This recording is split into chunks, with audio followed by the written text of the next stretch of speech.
Capítulo 18.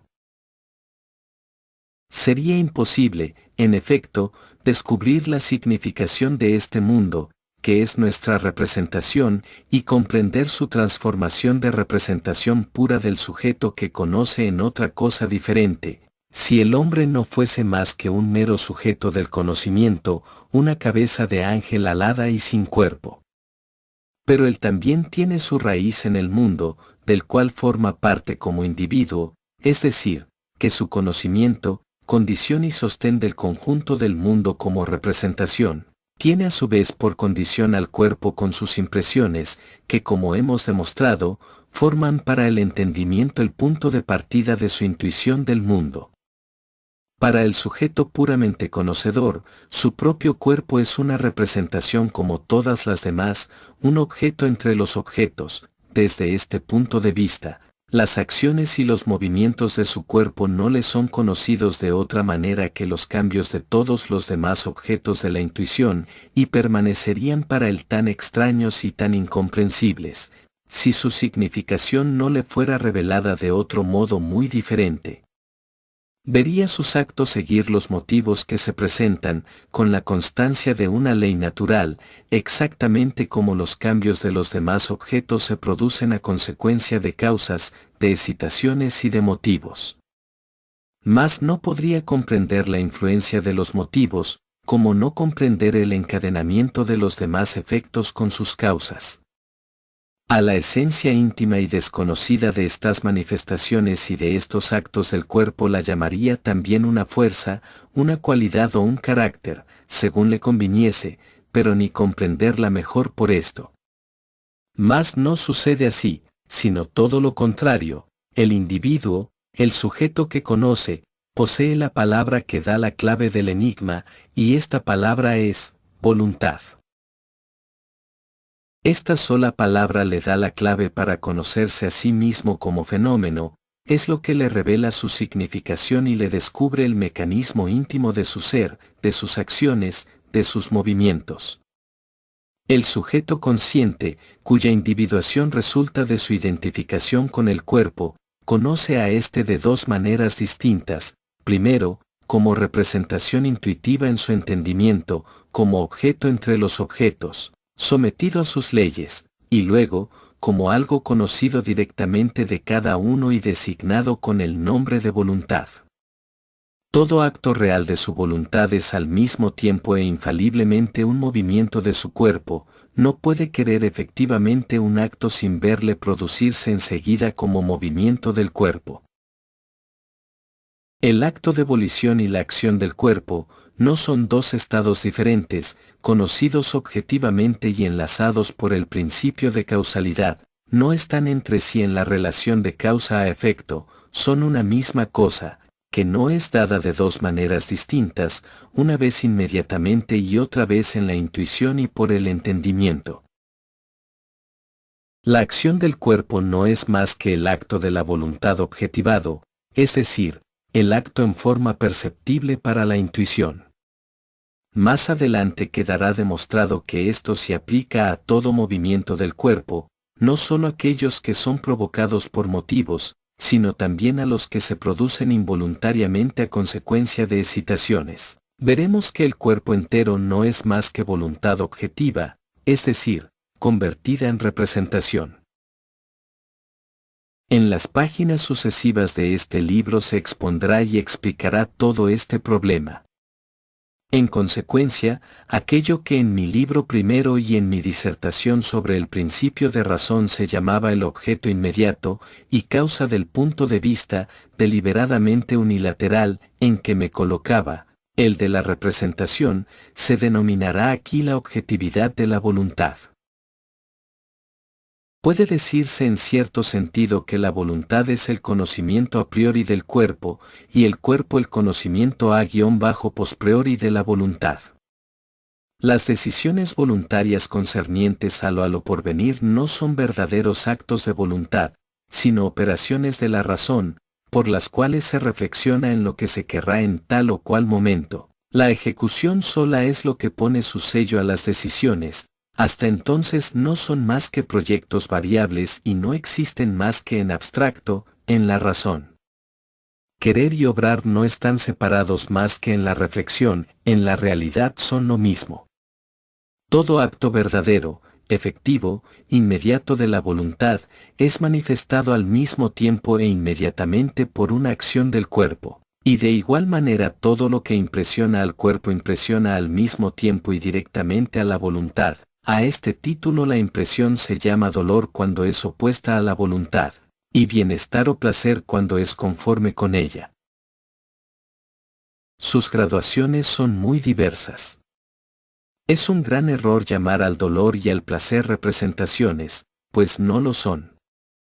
Son afecciones directas de la voluntad, manifestándose en su fenómeno, el cuerpo, son un querer o no querer, momentáneo y forzoso, la impresión experimentada por el cuerpo.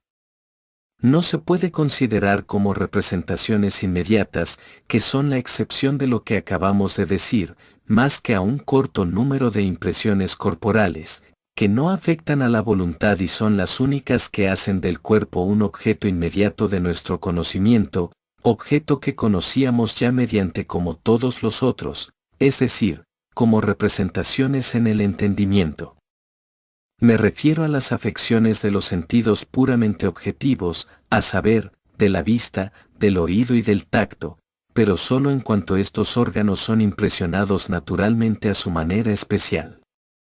Esta impresión irrita tan débilmente la sensibilidad reforzada y específicamente modificada de estos órganos, que la voluntad no experimenta afección alguna, la impresión sensible, no hallándose turbada por excitación alguna de la voluntad, no trabaja más que en su suministrar al entendimiento los datos necesarios para la percepción.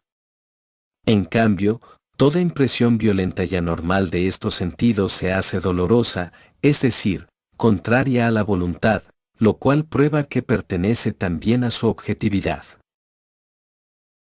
Hay debilidad nerviosa cuando las impresiones, que no deberían tener más que el grado de fuerza suficiente para suministrar datos al entendimiento, llegarán a un grado superior, bastante elevado para conmover a la voluntad, es decir, para causar placer o dolor, que suele ser sordo y vago. No solo ciertos sonidos y una luz demasiado viva nos afectan dolorosamente, sino que también producen en nosotros, a veces, una disposición hipocondríaca, enfermiza, un malestar general indefinido. La identidad del cuerpo y la de la voluntad se manifiesta también en que todo movimiento violento y excesivo de la voluntad, es decir, toda emoción, influye enseguida sobre el cuerpo y sobre su organismo interior y turba la marcha de sus funciones vitales. He tratado especialmente este punto en mi obra La voluntad en la naturaleza, página 27 de la segunda edición. En fin, el conocimiento que tengo de mi voluntad, aunque es directo, es inseparable del de mi cuerpo. La conozco, no en su conjunto, no como un todo, no en su esencia entera, sino en sus actos aislados, en el tiempo, que es la forma del fenómeno de mi cuerpo, como de todo otro objeto, de suerte que el cuerpo es condición para el conocimiento de la voluntad. Sin él el cuerpo ni aún se le puede concebir. En mi tratado sobre el principio de la razón he presentado a la voluntad, o más bien al sujeto de la abolición, como una clase especial de representaciones o de objetos, pero allí hemos visto ya a este objeto coincidir con el sujeto, cesar de ser objeto, y hemos llamado a esta coincidencia el milagro. Eminentemente, la presente obra no es, hasta cierto punto, más que la explicación de ese milagro.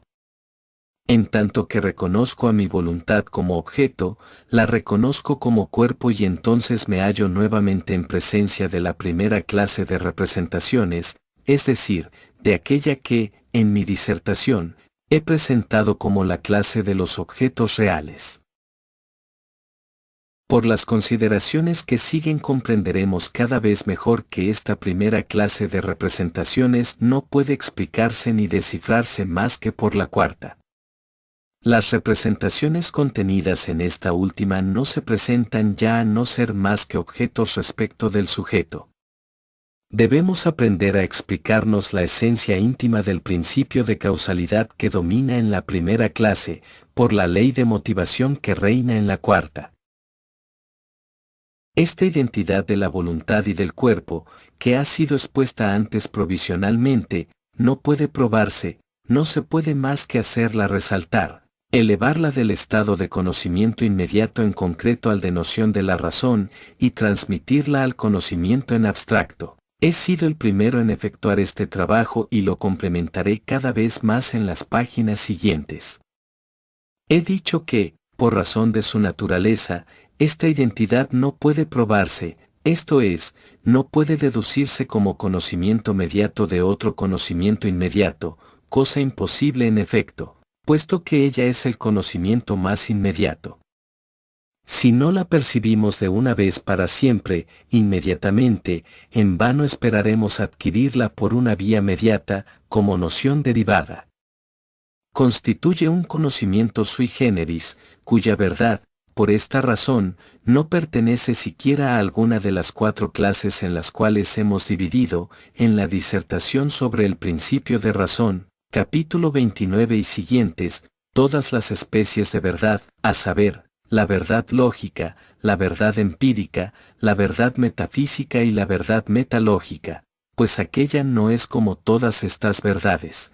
La relación de una representación abstracta con alguna otra representación o con la forma necesaria de la representación intuitiva o abstracta, sino que en la conexión que existe entre un juicio y una relación, la relación que media entre una representación intuitiva, el cuerpo, y cierta cosa que no es representación y que difiere enteramente de ella, la voluntad.